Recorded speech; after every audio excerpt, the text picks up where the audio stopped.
வணக்கம். நம்ம சேனல்ல இருந்து நிஃப்டி பேங்க் நிஃப்டியோடைய வீக்லி அனாலிசிஸ் வாரத்தோட இறுதி நாளில் பார்த்துட்டு வருவோம். ஆல்ரெடி நிஃப்டியோடைய அந்த வீக்லி அனாலிசிஸ் பார்த்துட்டோம். வீக்லியில் அது புல்லிஷில் வந்து க்ளோஸாக இருந்தது. அதே போல் தான் பேங்க் நிஃப்டி நடந்திருக்கு பாருங்கள். ஸோ இது வந்து லாஸ்ட் வீக்கோடது. இது அந்த சாட்டர்டே இன்றைக்கி நடந்த அதோடைய ரேஞ்சு மட்டும் இங்கே இருக்குது. ஸோ ஓவரால் புல்லிஷில் லாஸ்ட் 2 வீக்கில் இருக்கிற ஹையை அதை டெஸ்ட் பண்ணிவிட்டு இந்த க்ளோஸுக்கும் மேலே வந்து க்ளோஸ் ஆகிருக்கிறதுனால இதோடைய டெஸ்டினேஷனும் அடுத்து இந்த ரெசிஸ்டன்ஸ் லெவலை நோக்கி தான் போக வாய்ப்புகள் இருக்குது அப்படிங்கிறத தான் சொல்லுது. 51,979 அந்த ரேஞ்சை நோக்கி வந்து போக வாய்ப்புகள் வந்து இருந்துகிட்ருக்கு. ஸோ ஓவரால் அது கூட இந்த ஹையை தாண்டி சப்போர்ட் எடுத்துருச்சுன்னா இதை நோக்கி போகும். இந்த லோவை கீழே பிரேக் பண்ணாத வரை புல்லிஷ்குண்டான வாய்ப்பாக தான் நம்ம பார்க்கணும். இந்த வீக்லி சார்ட்டில் அப்படியே டே சார்ட் வருவோம். நிஃப்டிக்கு நடந்ததே தான் இங்கேயும் மேலேயுமிக்கு கீழேயுமிக்கு டோஜி வந்து ஃபார்ம் ஆகிருக்கு.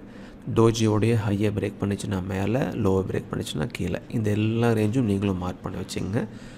ஸோ நல்லா வந்து பாருங்கள், இங்கேருந்து ஃபுல்லாக மேலே கொண்டு போனாங்க. சப்போஸ் பட்ஜெட்டில் ஏதாவது நெகட்டிவாக மார்க்கெட்டுக்கு சாதகமாக இருந்துச்சு அப்படின்னா ஃபுல்லாக வந்து இறங்கியிருந்திருப்பாங்க. பட் இன்றைக்கி அந்த அளவுக்கு வந்து இறக்கங்கள் வந்து இல்லை. பட் டோஜியில் வந்து முடிஞ்சிருக்கு. அதனால் அந்த ரேஞ்சு ரொம்ப முக்கியம். அந்த ரேஞ்சை மேலே பிரேக் அவுட் ஆனால் மேலே, கீழே பிரேக் அவுட் ஆனால் கீழே. இதுதான் நம்ம புரிஞ்சுக்கணும். அதனால் ஒவ்வொரு ரேஞ்சை தாண்டி சப்போர்ட் அடிச்சுன்னா மேலே, ரிஜெக்ட் ஆகி செல் பண்ணிச்சுன்னா கீழே அப்படின்னு நம்ம புரிஞ்சுக்கலாம். ஸோ இப்போ 1 ஹவர் வருவோம். ஸோ 1 ஹவரில் வந்து பாருங்கள், நிஃப்டி போலவே வந்து லாஸ்ட்டு இந்த கேம்ஸ்டிக்ஸ் வந்து பாருங்கள் நல்லா வந்து புல்லிஷில் இருந்துச்சு. ஸோ அந்த விக்குக்கு உண்டான இறக்கங்கள் வந்து இங்கேயும் வந்து இருந்துகிட்ருக்கு. எக்ஸாக்டாக 1 ஹவர்லேருந்து 50,009 first resistance level, support level 48,925. So இதை தாண்டி சப்போர்ட் எடுக்கணும், இல்லை இங்கே போயிட்டு ரிஜெக்ட் ஆகணும். இங்கே வந்து பிரேக் ஆகணும், இல்லை இங்கே வந்துட்டு சப்போர்ட் எடுக்கணும். இப்படி தான் ரூல் ஃபார்ம் பண்ணணும்.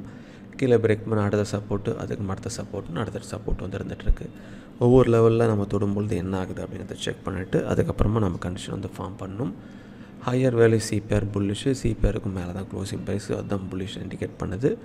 நிஃப்டிக்கு ஃபாலோ பண்ண அதே ரூல் தான். சிபிஆருக்கு மேலே ஓப்பன் ஆகிட்டு சப்போர்ட் எடுத்து R1, R2, R3 போகும்.